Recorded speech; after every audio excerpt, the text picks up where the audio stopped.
Well, good afternoon, and thanks for watching the Market Day Report. I'm Janet Adkisson. Agriculture groups reiterate their message to the Trump administration on NAFTA renegotiations. Make changes, but do no harm. RFD-TV's D.C. Bureau Chief Sarah Mock joins us in Washington, D.C. Thanks, Janet. Well, it has been a busy week of hearings taking place here in D.C. at the International Trade Commission. That organization is going to be in charge of renegotiating NAFTA a little bit later this year. And they are about to spend nearly 30 hours in public comment hearings yesterday, today, and tomorrow with representatives from the U.S. Trade Representative, the Commerce, State, and Treasury Departments, as well as the USDA. Farmers are pretty well represented at these hearings, though there are a lot of different opinions among them on what exactly a rewritten NAFTA should look like. First up, farmers and representatives of Florida's produce industry, who discussed the negative impacts that NAFTA had on the fruit and vegetable industries. The groups argued that what Mexico has done in the produce trade has been in violation of the current agreement and encouraged both a more robust treaty and more vigorous enforcement going forward. On the other hand, grain representatives from the National Corn Growers, National Wheat Growers, U.S. Grain Council, and the American Farm Bureau defended the wins their industry has experienced and recommended that negotiators leave positive ag provisions untouched and, as you said, quote, do no harm. U.S. Livestock was represented by the National Cattlemen's Beef Association, the U.S. Cattlemen's Association, and others, who stuck to their message that NAFTA has turned Canada and Mexico into vital export markets for their products.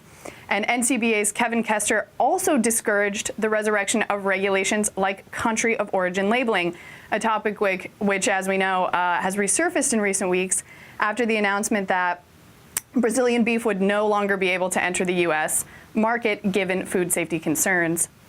Representatives from food and agribusiness organizations also spoke on ag panels, and even when witnesses on manufacturing, textiles, and even steel gave their testimony today, the impacts of a new NAFTA on rural communities, on farms, jobs, and even their favorite products was an ongoing part of the discussion.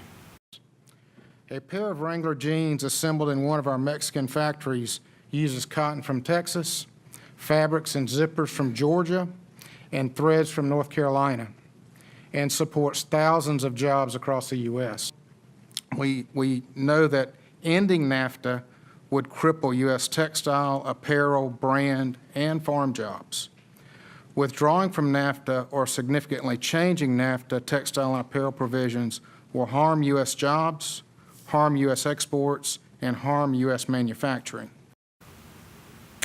As I mentioned, testimony will continue all day today and tomorrow, giving the departments who will lead those negotiations, a lot to think about as those official talks kick off on August 18th, a little later this summer.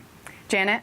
Well, thanks again for that report, Sarah. We certainly appreciate your coverage. Now, the American Farm Bureau Federation shared priorities as well, best summed up in this quote: a modernized NAFTA should at best eliminate, at worst reduce barriers to trade that keep our farmers and ranchers from having a level playing field with our neighbors, end quote.